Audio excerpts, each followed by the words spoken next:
Hi guys, welcome to Stacking the Shelves for the week preceding April 6th. Um, I am back. I had my surgery last Friday, and I did do a video about it and then never posted it because I don't know. I just got involved in other things. I ended up having a hysterectomy because of a long history of some rather severe issues.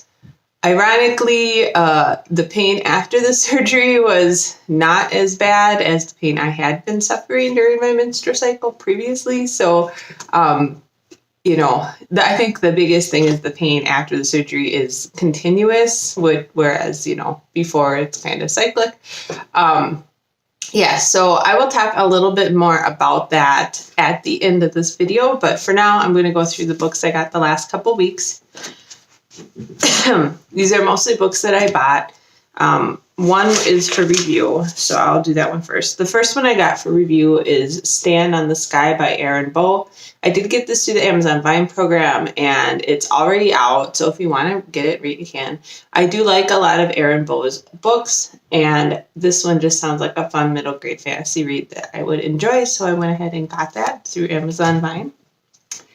The next couple are audiobooks that I got. Two of them were Audible originals, and one was an audiobook I got with an Audible credit. And my printer's out of certain colors of ink, so these don't look like the covers. But the first one I got is A Mind of Her Own by Paula McLean. And this is about... Now I'm blanking. It's about a woman scientist, and I'm blanking on her name. It's very short. It's about an hour and 20 minutes long, and it was an Audible original, so it was free because Audible members get 2 Audible originals every month. But it's about this woman scientist. I think it's Marie Curie, but I'm not completely sure. She developed penicillin, right? Anyways. And then the second Audible original I got was Wishes in Wellingtons by Julie Berry. I have bought and enjoyed a number of Julie Berry books in the past. She writes just very nice, light, middle grade to young adult fantasy. It's always very clean and very kind of happy-go-lucky feeling.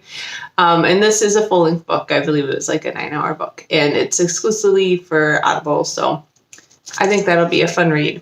And then the one I got with the credit was Minimum Wage Magic by Rachel Aaron. And this is set in the same world as the Heartstrikers series, which I really, really loved, but it features different characters. So it's set in the DFZ. If you've read the Heartstrikers series, it's set in that same city, in the same world, and I think it'll be a really fun read. All right, then I did buy some books. There's a lot of series that I read that are finishing up this month or whatever. I think I was telling my husband, I think there's 5 or 6 series that have their final books that come out. Either came out in March or April. So one of those is, and again, my printer is failing me, but A Witch Come True by James Nicole. This is, and I didn't bring Firestarter in here. Anyways, by James Nicole. This is the final book in the Apprentice Witch series. I really enjoyed this series, and I have already read this book, and I have to say it was my least favorite of the series. This series is set in it's just kind of a typical Middle Ages-ish type fantasy, and it's about a young witch who gets into a town to be their apprentice witch and all the things that happen there. I think I didn't like this as much because it was really slow. Not much happened in the first half of the book. And then once you get to where stuff is happening, and it's all very political, there's not as much as this exploring the forest and magical monsters and magic and stuff. It's more political, I guess. So that was a little disappointing, but it was a good tie-up to the series. One I don't have here is, and I'm reading it, I'm almost done with it. I'm trying to figure out, stay here. It's right over here. I thought it was in this room. I just didn't know where. Is Firestarter by Tara Sim. This is the third and final book in the Timekeeper series. I've been really, really loving this series a lot. This is a steampunk or alternate history, historical fantasy, however you want to say it, series about a world where clock towers have spirits and they run time, and if anything happens to these clock towers, time in certain areas stops. very cool, very good. It's young adult. There's a bit of romance. There's a lot of action and all that stuff. Really been loving this. I'm almost done with this book. So this is the final book in that series, and I also bought that. The problem with that series is it seems to be a little bit of a more self-published thing. There's just not, you can't get from the library. You have to buy them. Okay, the other book I bought is another series I really enjoy. It's The Girl from the Other Side, book 6 by Nagabe. This continues to be, I really like this. The rest of my family thinks it's boring, but I really like the style of the artwork in here, and I like that it's kind of a fairy tale like story. I've heard described as a quiet fairy tale, and that is very much what it is. I really like it. I just like that it's simple and interesting and all that stuff. And then the last book I actually bought more for my son, but I also read, and that is Fallen Empires, which is the 5th Cleopatra in Space novel by Mike Mahak. This was really good. I think I gave this 4 stars, and I've read all of these, but I gave this 4 stars because it's a little bit confusing in the beginning about what's going on, and I figured it out in the end, but I thought it could have been done a little bit better. But it is still very well done. I like the artwork, I like the story, I like the characters. It's a lot of fun. So that's what I got. I think what were there? There's these 2, so 2, and then 4. Ugh. Sorry guys, I'm multiple. 5, 6, and then 7, 8. So I did get quite a bit over the last 2 weeks, but I've already read most of them. I knew I was going to be having surgery and was going to be hanging out a lot, so I figured I'd read them all. So that being said, I'll talk a little bit about my surgery. I did have a hysterectomy because of years, possibly even a lifetime of issues. After I had my son, who was 12, I had an IUD, which worked out for a little bit, but then I had some problems with that.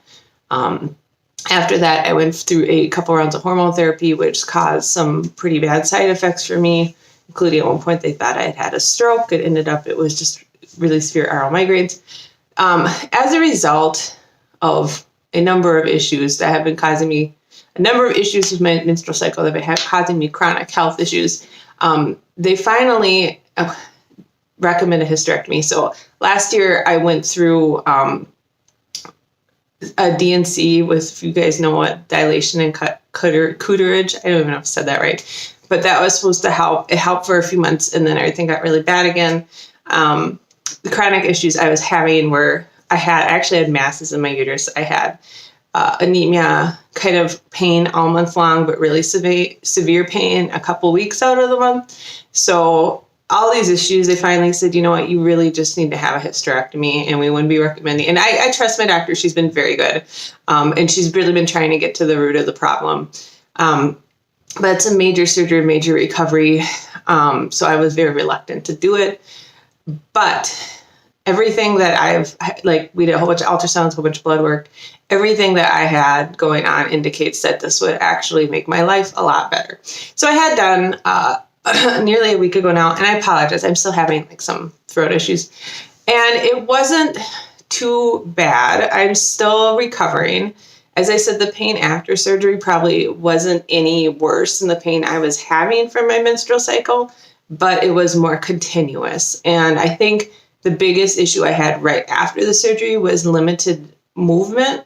So I couldn't, because I had a robotic assisted laparoscopic surgery, and they make 4 tiny incisions in your abdomen, and they remove everything vaginally. So the biggest issue I had after was being able to stand up and sit down, because your stomach is really bloated and swollen and painful, and I needed help to stand up and help to sit down without hurting myself. I could probably have done it on my own with some more pain, but I had a husband who works at home and a son who was willing to assist me. So, might as well use their help. I think the other issue I had is I have notoriously awful motion sickness. So any type of anesthesia or painkillers makes me puke. They were really good about managing this at the hospital. They actually gave me a Cepacol patch and then gave me both anti-nausea and anti-anxiety medicine with my anesthesia. And I was impressed by this because when I woke up, a lot of times when I wake up from anesthesia, I've had like 3 or 4 other surgeries, like gallbladder removal and wisdom teeth and then the DNC. And I tend to cry continuously for like 15 or 20 minutes. That did not happen. I actually felt pretty relaxed and it worked pretty good. I didn't puke at all. I was actually super hungry when I finally was in recovery and they ordered me up some food and I ate it. And the only issue I had was apparently they had trouble stopping my bleeding. And this happened when I had my son as well. So they were a little bit worried they were going to have to do a transfusion. They ended up not having to do a transfusion, but they did keep me in the hospital longer just to make sure that my hemoglobin levels were going back up. So yeah, that's kind of what happened. And the side effect of this, like the Cepacol patch, I think it was a Cepacol patch and the painkillers, made me very sleepy, made me very dizzy. So I finally am not on anything. I ended up not taking any of the oxycodone that they sent me home with. I just stayed on ibuprofen and Tylenol because it always makes me feel really weird and bad and I don't like it. So I had quite a bit of pain the first couple days, but then by the 3rd day, I was feeling a little bit better. And now we're, fifth, 6th day out from the surgery and I can get up and down by myself. I do get tired really easy. I've been sleeping like 8 or 9 hours a night and then taking a 2 or 3 hour nap a day. And I'm still having a little bit of trouble like with my throat. You can hear my voice is a little bit raw. Other than that, it went pretty well. I'm not allowed to lift more than 10 pounds for like 6 weeks and I can't drive for 2 weeks. And there's a lot of restrictions because of the way they have to support everything down there and how everything was moved around and dealt with. So, if anybody wants more detail on that, let me know. But you can read about robotic hysterectomies and you find out that they have to kind of change some stuff around to make everything work out. We'll just leave it at that.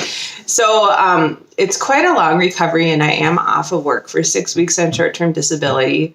So far lately, I've been like reading and playing some video games and sleeping, and that's pretty much all I've been doing. Yesterday, I started helping a little bit more with the housework, so doing some laundry and putting dishes away and stuff like that, trying to help my husband out. But my family has been really, really good about it. And so have my friends. Everybody's family and friends have offered to help and do whatever needs to be done. So I feel very happy and grateful that I have such supportive friends and family and that everybody's checking on me and making sure I'm okay. And I'm okay. I was kind of not okay for about a day, but now I'm okay. It's amazing what the body can go through and recover. And it's also been amazing to me how much better I feel every day. Like, I think yesterday was the first day I could actually like touch my feet again. So if I dropped, because I was in trouble, if I dropped something on the ground, I couldn't get it. And I'd be like, all right, I felt like I need one of those little like clamper things on a stick so that I could like grab stuff off the ground. But, I've been feeling a lot better every day and we've been doing little walks and the day before yesterday, my walk was like down to the corner and back. And now yesterday we actually went down around the cul-de-sac and back.